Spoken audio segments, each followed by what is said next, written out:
Actually, you're not. But for you, was what the promise he made problematic? No, I think communication is not something he loved doing. So I wish he was not the one who was speaking on this particular issue. But unfortunately, he was the one who spoke about it. But when he gave the clarity, the word and the intention, there was priority, that he wants to give them priority. And he was persuading them that if you lay down your tools, persuading you that I'll give you a priority. And one way of giving you priority is to bring recruitment closer to your doorstep, which could be Bawku itself or Boga. And I think that was exactly what he wanted to communicate. Having said that, if you remember, the Minister of Interior has set up a committee to look at recruitment into the services.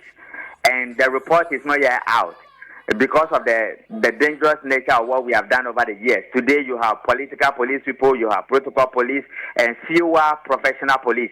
And the state is not benefiting from recruiting people into the police for all these years. So I was thinking my uncle Yohono would have been mindful that since the report is not out, he wouldn't have spoken in that direction. But he was persuading the people there. And as part of his tour, which was very good, which was very timely, he was persuading them by giving them a priority. But it didn't sound the way people would have wanted it to sound. Now that he has provided clarity, then let's leave it at that. Then, Uncle, I also want to say that let your corporate affairs people speak, because you are the number one police officer. So if people begin to have problem with what you say, then it will create problem for you and your unit as a whole. And how important is that? Communication and security. You see, security communication is very special, and it's different from political communication. And that is why I say that people must master the two, because if you don't master it, you might be speaking, but it might have several connotations, and it might mean several things at several places within the space of time.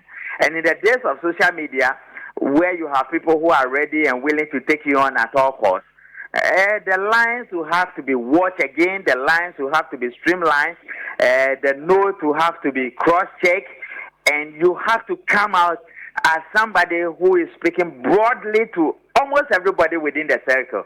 And if he has said that, it wouldn't have created this problem.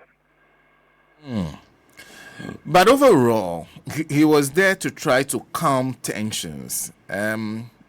Would we see the success of this visit soon?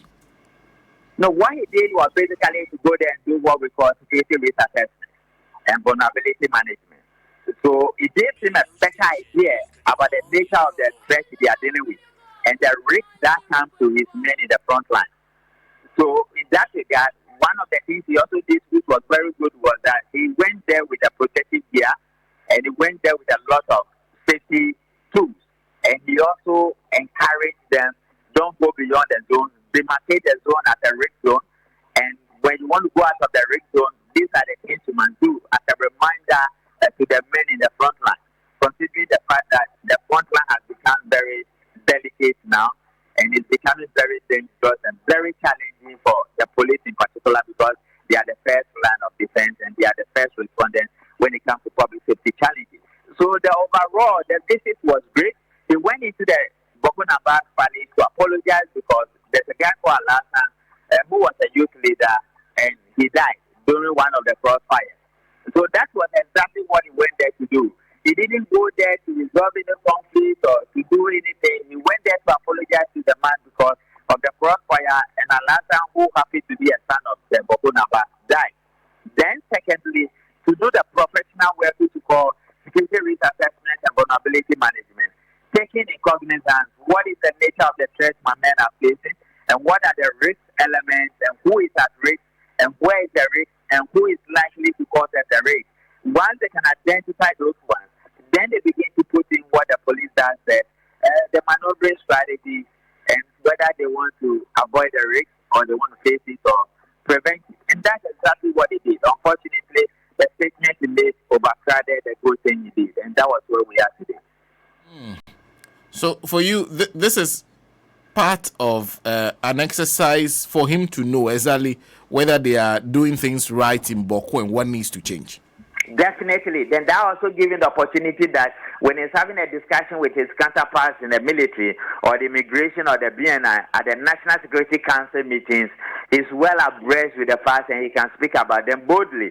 And secondly, he can have a discussion with the president and say, my men will need A, B, C, D based on what I saw, based on the risk assessment outcomes, and based on the vulnerability tendencies I have witnessed at first hand.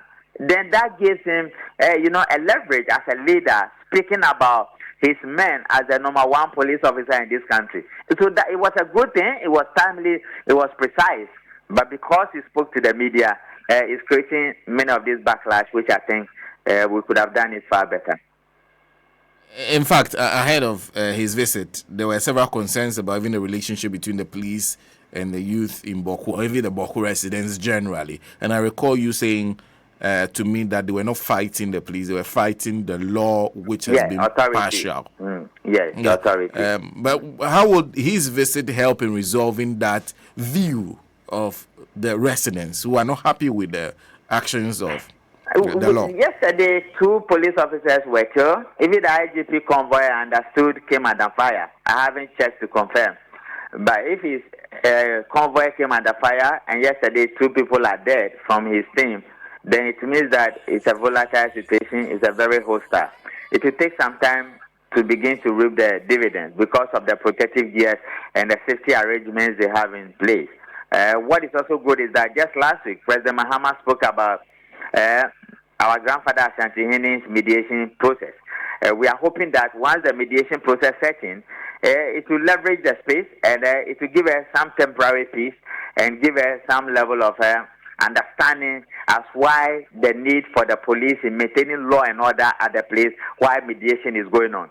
Other than that, it doesn't look too good for our men and women in uniform who are the first responders, who are making sure that before mediation starts or before mediation ends, there's a need to maintain law and order and there's a need for stability. They are coming at a huge fire, and I think it's unfortunate. I'm not too happy about it, but this is where we find ourselves. Very interesting, because the minority is of the opinion that despite what Asantini is doing, the onus lies on the government. It is the government in power who has the job of ensuring lasting peace returns to Bawku. And 3 months, they already seen failure, that they should have been able to resolve the issue within this 3 months. So now you know my views on politics are not good. You know that already. But they have been in power for 8 years. Have they resolved it?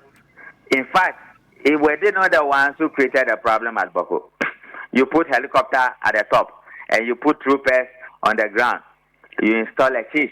When Supreme Court gave a judgment, people said the judgment was not conclusive, but there has not been any counter judgment coming from Supreme Court in relation to this particular matter.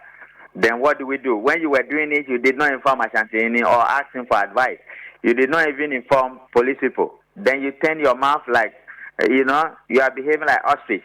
Then you say police people, maintain law and order. When you are the same people who put helicopter at the top, put troopers on the ground, and you restore a chief, which has become the immediate cause of all this controversy and killing of ourselves and all that.